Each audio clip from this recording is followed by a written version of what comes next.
Merci beaucoup. The Irish side is forever with me. What can I say? I'm an Irishman by way of London and now residing in Hollywood after 30 years. But the November Man is something which is close to my heart because I made it with my dear friend Beaumarie St. Clair, who's sitting over here. And she and I created Irish Dreamtime after my first outing as James Bond. And that was to have some longevity, to make my own movies, to produce. And the November Man is a rich source of material from the Bill Granger books. And it has much more of an intimacy for me, as opposed to James Bond, in the sense that it comes from me, it comes from Beau. Bond was a magnificent time in my life, and without Bond there would be no November Man. And we wanted to make a muscular, edgy thriller. That was our endeavor. So. Que vous dire de l'Irlande? Je suis irlandais, ça m'accompagne, ça fait partie de moi, même si je suis passée par Londres et que je vis à Hollywood depuis 30 ans, mais c'est mon identité, c'est là. Pour ce qui est de ce film, je dois vous dire que November Man me tient particulièrement à cœur puisque je l'ai vraiment porté, ce projet, avec Beau ici présente. C'est après ma période James Bond que nous avons fondé cette société de production ensemble et que ça a été pour moi une sorte de prolongement de mon travail d'acteur puisque je l'ai sublimé à travers le fait de pouvoir choisir mes propres projets et de les produire.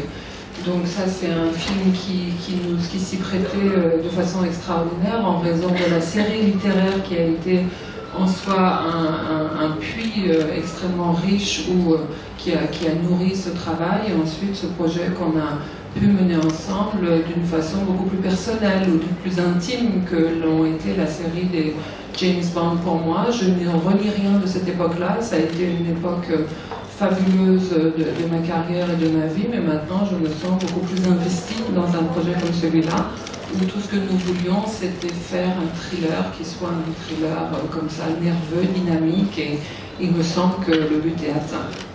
Alors moi j'ai une question pour Olga et une question pour Pierce. Alors tout d'abord pour Pierce Brosnan, comment vous caractérisez ce personnage? Est-ce qu'il y a eu des... Justement, on parlait jusqu'à présent des James Bond, est-ce que vous avez voulu que ce personnage ait des caractères particuliers? Il y a toujours autant d'action, même si c'est pas aussi spectaculaire que dans les James Bond, mais voilà, comment vous définiriez ce personnage pour travailler dessus et éventuellement s'il y avait des suites? Et Olga, comment vous êtes rentrée dans cet univers?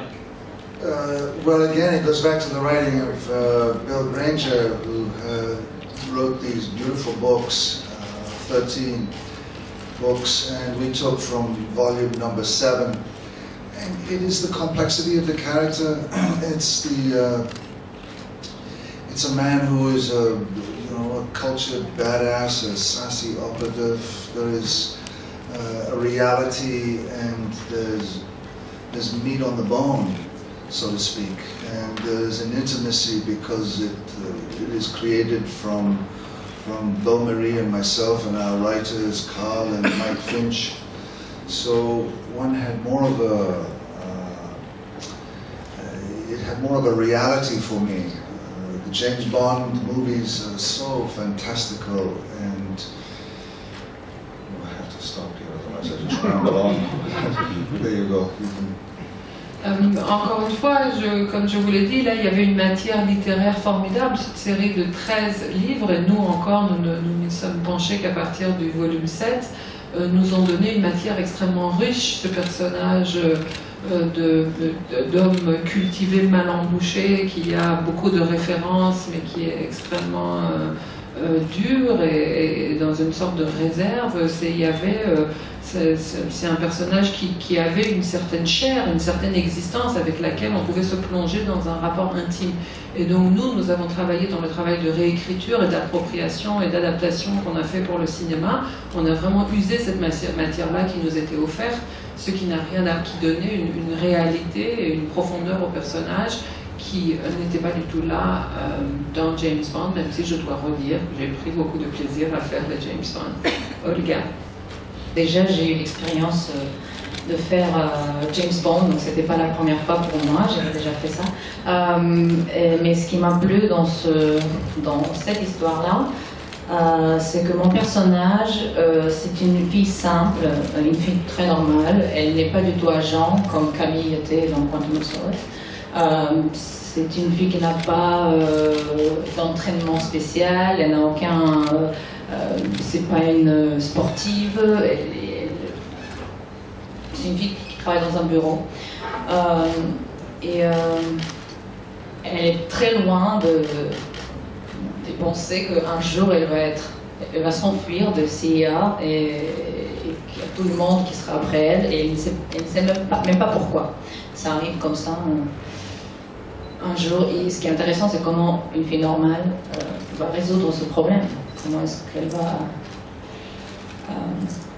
se défendre, s'échapper, alors qu'elle n'a aucun moyen. Et son choix d'armes est très, très intéressant à certains moments. Donc c'est ça qui m'a plu. C'est un rôle complètement différent. Fleming really put down so little on the page about who Bond was. Casino Royale was the most detailed of any of the books, and therein lies the blueprint of Bond. So with and you know, it was, for me, I was kind of caught in the crosshairs of the day between Roger Moore and Sean Connery, and I tried to play the role with some kind of humanity for myself, some reality, and you have to find some ownership for playing that. Whereas The November Man is such a rich tapestry of writing by Bill Granger, and because of being a father, the character Peter Devereux, it allows you to have secrets. So when the curtain goes up, you have this life which begins to be unfurled as the movie goes on. Oui, en effet, Fleming avait si peu écrit, il nous donnait tellement peu de matière sur James Bond. Finalement, le livre le plus détaillé, le plus précis était Casino Royale, qui est devenu une sorte de jalon dans tout ce qui s'est développé par la suite sur James Bond. Mais finalement, il fallait se contenter de ça. Alors que là, et moi, il se trouve que je me trouvais un peu à devoir fabriquer mon approche ou donner ma note à un personnage qui déjà était chargé de l'image de Sean Connery et de Roger Moore. Donc il a fallu que je lui invente un peu un passé ou une épaisseur pour me l'approprier. Ici, avec November Man, comme je l'ai dit, c'est déjà dans le stade de l'écriture que Granger donne cette épaisseur-là. C'est vraiment de la dentelle littéraire que la description qui est faite de cet homme, et il y a effectivement une épaisseur historique à travers le fait que ce soit un père, et ce qui lui donne aussi sa part de mystère et de secret qui vous permet de vous y investir et d'inventer à votre guise.